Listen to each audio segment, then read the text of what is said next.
Thank y'all. I want to provide a little context here.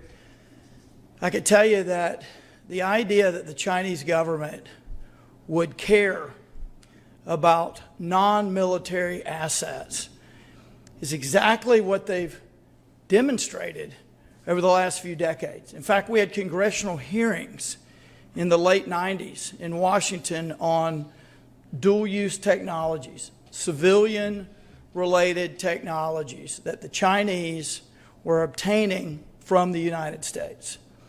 There is nothing that's off limits for them if they think that it will strengthen them strategically, whether it be related to engineering or the ability to feed their people, which is a challenge for them. We've had some instances and some federal prosecutions in this state that relate to seed technology. And so for those of you who think that this is some sort of outlier, you're wrong. I've been in the military for almost 30 years, and I can tell you one of the consistent themes of the last decade at least has been warnings about the communist Chinese, what they will do and what they are doing. So this is smart and this is strategic. So let me tell you what my role here today is. I've written a letter, which I'll be sending today, to Northrop King, Seed, and Syngenta, informing them that they have to divest themselves of the land that they have in Craighead County. And they have 2 years, as of about a month ago, a little over a month ago, to do that. If they don't do that, then we can take legal action. We have no reason to believe that they won't do that. Also, back in 2021, the legislature, with very, very forward-looking, I will say, for the legislature to pass a law that requires these companies owned by foreign entities to file and disclose. And in this particular case, the latest the disclosure, the ownership of this land could have been filed was June of last year. It was late. And so under that law, also I appreciate this, the AG can fine a civil penalty, can fine the company a civil penalty up to 25% maximum, doesn't have to be 25%, but up to 25% of the value of the property. The property in this case is $1.12 million, according to Syngenta's own federal filing.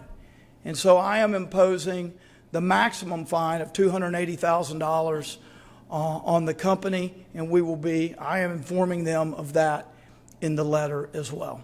All right, so that's Attorney General Tim Griffin hitting them with the maximum fine. This has all been a long time coming. Now, the Secretary of Agriculture, I believe, is Wes Ward. Now, so this is kind of the way the law works is that the Secretary of Agriculture is an intricate component of this.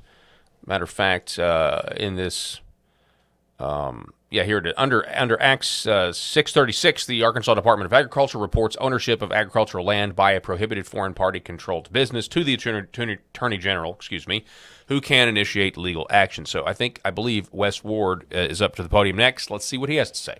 Good morning, everybody. Wes Ward from the Arkansas Department of Agriculture, and the governor and the attorney general have covered pretty thoroughly what's happening today. And so I just want to take a quick moment to echo that and just the importance of Arkansas agriculture, our state's largest industry, and the connection to our national security. So certainly every event that we've had with the governor, with Governor Sanders, on a broad range of agricultural topics, she always starts at the beginning of every time that she has had an ag event, the connection between agriculture and our national security. So it is top of mind, obviously, for her, for us at the Department of Agriculture. So we certainly appreciate your leadership, Governor, the Attorney General, and to the members of the state legislature for your partnership and this important topic. So we'll just echo again the importance of agriculture here in the state of Arkansas, the connection to our national security.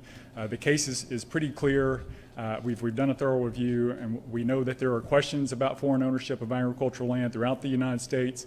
We're working actively to make sure that those questions are answered and that we continue to protect our state's largest industry as well as our security, both in Arkansas and across the country. And today, with the governor's help, we're sending a pretty strong message of how important that is and that what will be prohibited in the state of Arkansas. Again, if the Russian government were to buy land in Arkansas, everybody would be saying, well, what's going on here, right? Again, especially with the Russia hysteria that's, taking hold. But everybody was okay with it with China. I mean, there's I don't know how they did it, I guess with large amounts of cash. I mean, you have the late Dianne Feinstein. I mean, her limo driver or whatever, her driver was a Chinese spy, for years. For, years and years. Then you got Democrat Eric Swalwell, who, he was sleeping with a Chinese spy, Fang Fang. Right? I mean, our entire government is captured not just by Chinese influence, but by a ton of foreign influence. I mean, if you want to know why, and this is kind of an evolving opinion, but if you want to know why our leaders at the federal level, it's quite obvious that they hate the people. They don't love the people. They hate the people they serve. Well, it's because they're all taking foreign money. I mean, you've heard Senator Rand Paul in past allude to the fact that foreign aid is essentially a giant money laundering scam. I mean, what do you think we've been doing sending all this money to Ukraine? Right? I mean, there are reports that not only is Zelensky selling weapons, and some of those weapons ended up in the hands of Hamas, by the way, according to reports, but there's also reports that Zelensky is taking a lot of that money and still has positive banking relationships with Russia, by the way. There is an obscure report over at nationalfile.com where 2 Ukrainian cabinet members fled the country for their lives, and they claim that Zelensky's actually working with Putin to drain U.S. resources to make us weaker because we're on the verge of an economic collapse, and he actually has money. He's putting U.S. dollars back over into Russian banks that he still has a relationship with. I mean, now you don't hear that on Fox News or MSNBC or any of the places right now. It's not allowed, right? But we clearly have, by the way, a plot to basically get the United States into as many wars as we possibly can at a time when we can't afford it, at a time when our border is being overrun, at a time where people don't have the money to feed themselves at the grocery store because of inflation. Again, our leaders do not love us. It's clear that they hate us by their actions, by any objective standard. They don't do anything that actually helps us. Now, here at the state level is the silver lining. And this is what I've been saying, whether it's fighting back the transing of children, or in this case, standing up for the national security of America right here in Arkansas with Arkansas policy. As long as the states are left alone to govern themselves, which is, easier said than done, I think we can get out of all of this mess. I really do. With legislators who are Christian and patriotic. Those are my thoughts anyway.